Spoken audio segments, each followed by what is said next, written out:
Testing, testing. One, two, three. Can you see me? My name is Troy White, portfolio manager at Hoodoo Financial. And today I am going to cover a short topic and I am going to discuss social impact investing in 20 minutes or less, if that's possible. And first off, the reason that I'm talking about this is this something that I'm an advocate of, social impact investing. At our firm, we really emphasize and encourage people to invest for social impact. And excuse me, I'm stepping on things around here. To invest to make a social impact. And there are various ways you can do this. And I just wanted to talk about the concept, and we'll see where that leads us. So I have a course. I actually haven't released it yet. I've been working on it for over maybe 2 years, but there are a number of videos that I want to record, and I just haven't got around to recording them. But I have a lot of material for it already. And that course is Faith and Financial Planning. And the reason that I include the word faith is because social impact investing uh, is heavily influenced by your faith, your morality, your ethics, and it is also you may hear it referred to as ethical investing, and um, and so I'll just start mentioning some of the aspects of this. Uh, we When you invest your dollars in anything, when you buy a candy bar, when you buy gas, when you buy a car, and when you buy a house, all of those things have an impact on your community, your family, and society at large. But also, it's your purchases are a reflection of the way you think and the things that you value. A phrase just came to mind, or a concept, and that is, people always want to get out of the hood, right? And there's also that controversy of, well, you should fix up your neighborhood and don't leave it. Whereas some people can't wait to leave and they go somewhere else. Well, let's just think about the um, ethical and social um, aspects of those decisions. So your ethical, there's a pros and cons from an ethical standpoint that are weighing on an individual to make them to encourage them to make those choices.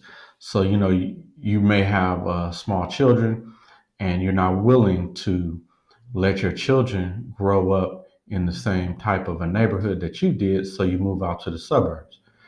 And that's positive, right? You want a better life for yourself and your family. You want to give your kids a better start than you received. However, the negative aspect is that's a brain drain from your community. There's a loss of the resources that you contribute to your community. There's a loss of you from a social the social cohesiveness of your community has just lost one of the pillars. I'm calling you the pillar, right? Meaning that, hey, you're on a positive track. Well, those who are on a negative need to see people like you that are on a positive. So, this it can be a difficult decision for you, and some people never move out the hood. They want to stay right there, And that's somewhat how my family did. My father stayed in the hood, and my mother moved to a completely another city. Uh, I stayed in Oakland, but also I recently moved as well. So anyway, those decisions have social impact, and so when I say a social impact investing, obviously I'm referring to your investments. I'll tell you another story. How this came to my consciousness is that Jesse Jackson and the Rainbow Push Coalition, that's his organization. This was in the 80s. I uh, I saw him in an interview, and I really started following him after this. This was after he ran for president, I believe. And Jesse's uh, organization would purchase stock in a corporation so that they can go to the investors conference, And so when since you're a shareholder, you can go to the shareholders meeting. And when they are at the shareholders meeting, he would bring up the issues that particular corporation is involved with that are detrimental to the African American community. And I thought that was brilliant. And so what that also let me in on was that there you have to be an activist with your dollars. Being passive with your dollars is uh, it's not adequate. That's what I would say to that. I don't know about good or bad, but it's not adequate in terms of achieving the goal of African American prosperity. Um, improving the lives of the uh, underserved communities. And so I realized at that time, finance and investment is a way to make a difference. So let's get to the nitty gritty. What does that mean? So when you let's take a glaring example. Let's say Exxon. You remember when Exxon Valdez, it was a container ship, a oil tanker. It crashed in Alaska and on a rock, ripped the hull, spilled out all the oil, killed up a lot of animals. Really, really, really caused problems to the environment. Same with the British Petroleum, BP Oil. They were in the Gulf of Mexico, and they their ship crashed. The same, or no? Was it a one of those oil platforms out in the ocean? It was either that or a ship, but whatever the case, it leaked and killed up a lot of animals, destroyed the environment. And so from the standpoint of social impact investing, if those two companies, Exxon and BP, are part of your holdings inside your 401k, and you don't know that, because they probably are. If you have 401k, there is some component of that 401k that is probably invested in the energy sector. If you are in the energy sector, you probably have the major corporations in that sector, which are going to be Chevron, it's going to be BP, it's going to be Exxon, and so on and so forth. Um, Shell, gas, and so on. So what I'm saying is, by you go to work, and every 2 weeks, money is withdrawn from your paycheck to go into your 401k. And little did you know that you are supporting these corporations that are destroying the environment. And environmental concerns are one of the um, key villains in social impact investing. Many people who do social impact investing are just basically concerned about the environment. But there are other. What I'm saying is, um, we need to consider how corporations have an impact on your community specifically. And so that means it requires you to pay attention. What stocks do you have in your 401k? Have you done an asset assessment to determine what do you own? Because every month you are investing into your 401k, but you probably don't even know what you're investing in. So you need to know. And then you need, like I said, you need to be an activist with your dollars. You need to not only divest from those things that you consider negative, you need to invest in those that you believe are positive. So, and we're just picking on those two companies, uh, uh, BP and Chevron. So, if we were to exclude those two stocks from your portfolio, well, what would you replace them with? So that means we will be an activist. So let's select stocks of companies that we support. So support corporations with your dollars as much as you punish corporations with your dollars by taking your dollars back. So understand, if there's 100,000 people who decided, you know what, uh, BP and Chevron are not good for our earth, and we all sell that stock takes a dive. When there are more sellers than buyers, the price goes down. When there are more buyers than sellers, the price goes up. This is true with anything being sold, period.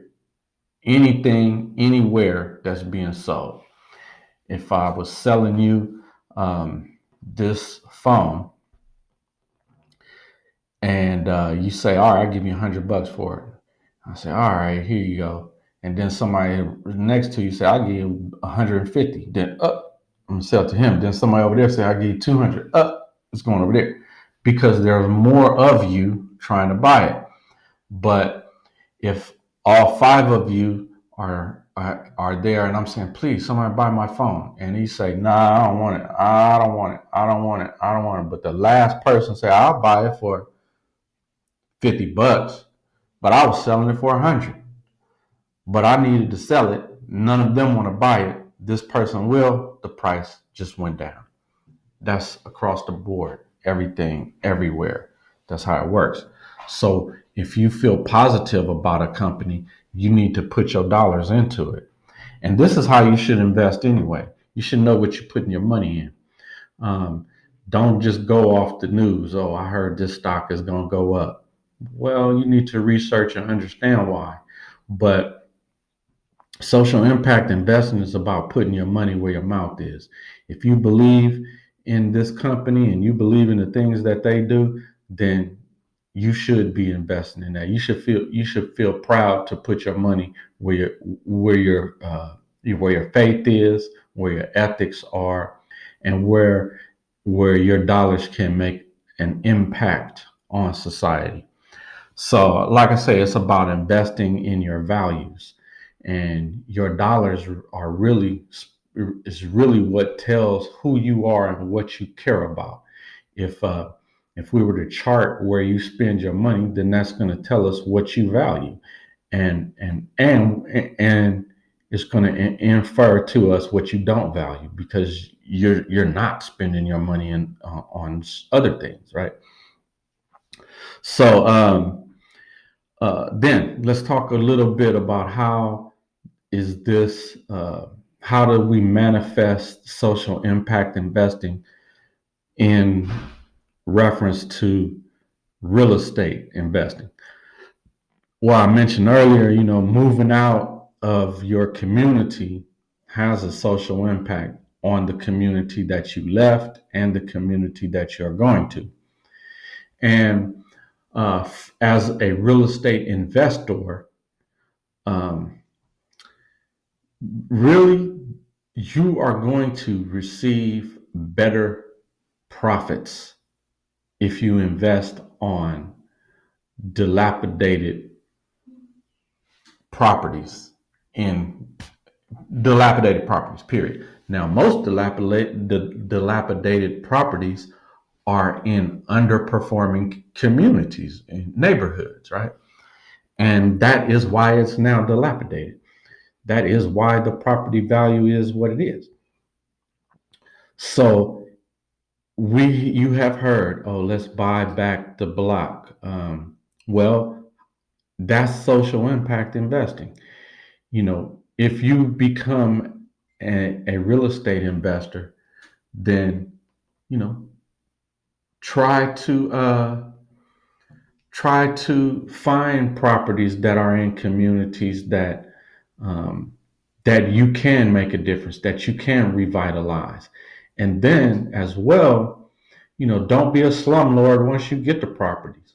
I've bought some properties from slumlords, and it's terrible to think how could you even do that? How could you provide substandard uh, living uh, to people, period?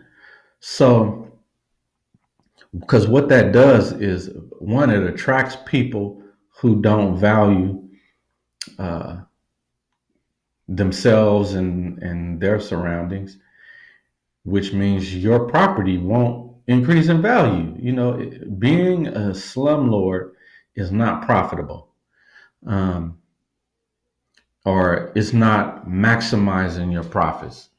Um, it can be a difficult task to find the right tenant for some of these dilapidated properties. But the point is, it's up to you to revitalize those properties. And so anyway, from a real estate standpoint, you can provide fair housing as a social impact investor.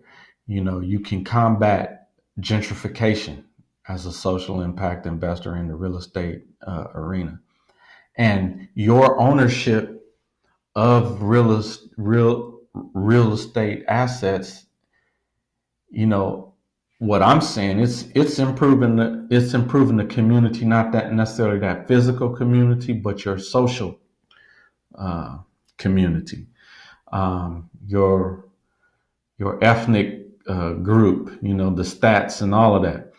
And then let's face some other realities that, as we're discussing this, is that um, people like people who are like them. So if you were to purchase an apartment building and the potential tenant comes to you, you got a random assortment of potential renters, it is likely that you are going to favor a tenant that is similar to you. And, you can call that an ism, racism, whatever, but it's not just your race that does that, is that race, that race, that race, that race, that race, that race, that race. So it is a problem. Um, but even more than a problem, it is a true circumstance. So whether we like it or not, that's what it is.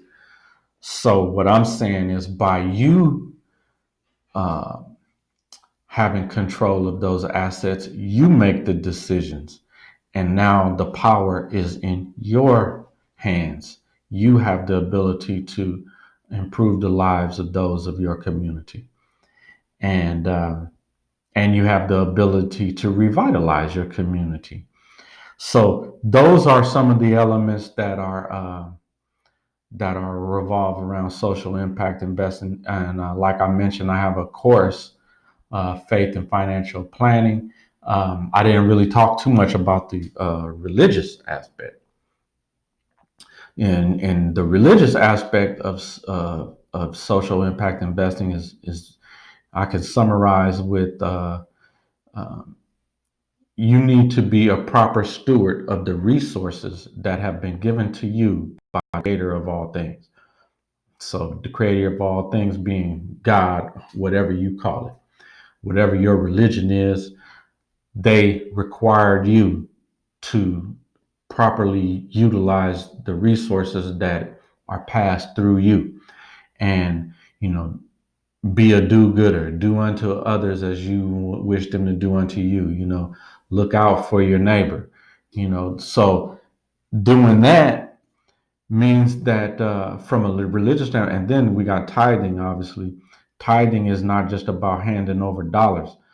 There were no dollar bills in existence when the Bible was written, so it never said anywhere give your dollars to the pastor. It never said that. It never says that. Making a social impact is the equivalent of tithing. With when you give your money to your church, theoretically at least, the church takes those resources and goes into the community and does positive things with those resources. Theoretically, right? They don't do that. Really, they do. They're paying salaries and stuff of of the preacher, but theoretically, those resources are being used to help out the community. So then your dollars were not the end goal. The dollars are a means to an end. So the tithing is not about the dollar. The tithing is about the end, the doing the good in the community. So what from a faith perspective, being a proper steward of your resources, in terms of your portfolio, like I mentioned, where are your investments? What are you currently invested in? If you don't even know what's in your 401k, well, that's the same thing as you handing over dollars to the church and just saying, oh, they're gonna do something good. No. How about you go do something good? How about you take, if you're gonna tithe $50 a month, $50 a week, how about you take those $50 and go to a neighborhood that is filled with people who are out of work and homeless and et cetera. How about you take that $50 into the store and find a woman who has a lot of kids and at least appears to be in need in some way? How about you pay for her groceries? Is that tithing? Is that social impact investing? Is that putting your money where your mouth is? Is that putting your money where your faith is? And also back to your 401k investing, one of my pet peeves is I do not in any way, shape, or form want to support the prison industrial complex. So I would ask you, inside your 401k, does your 401k have any private prisons as corporations that you are invested in? If so, that means you are allowing them to operate. You are helping them. Is your people? I know several people who have lost kids and through gun violence. So I would ask, um, you, are you going to work and on a monthly basis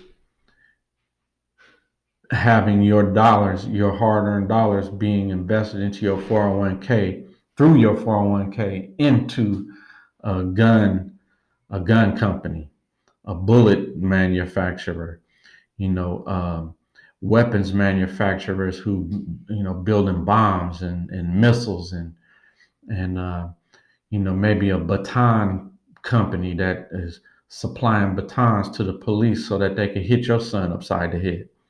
Maybe are you investing in even down to companies that sell fleets to police forces?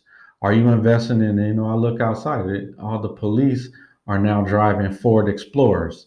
Are you invested in Ford? You know, like I say, put your money where your mouth is. Every little bit, but it's not just about taking your money out and saying I won't support that. It's taking your money out and then letting that company know this is why I took my money out, and letting everyone else that you know understand that this is what you did, and asking them, advocating that they do the same. If you feel that way about it, and whatever these issues that you personally have, this is how you need to be an advocate. It's no longer um, it's no longer enough for us to go march. Go march with a sign. They don't care about that. But I'll tell you what they do care about is dollars. Um, is the company that you are invested in supporting politicians that are adversaries to you, your community, and your people? If so, then you need to divest your dollars from those companies, and you need to let those companies know why you did that. So anyway, those are some of the issues that I just wanted to bring to your attention in relation to social impact investing. If you want to talk more about this, send me an email. If you specifically want to take on this concept into your investing, then we have what I have at our firm is what we call it's called asset exclusion. So fundamentally, I can just hit a button basically.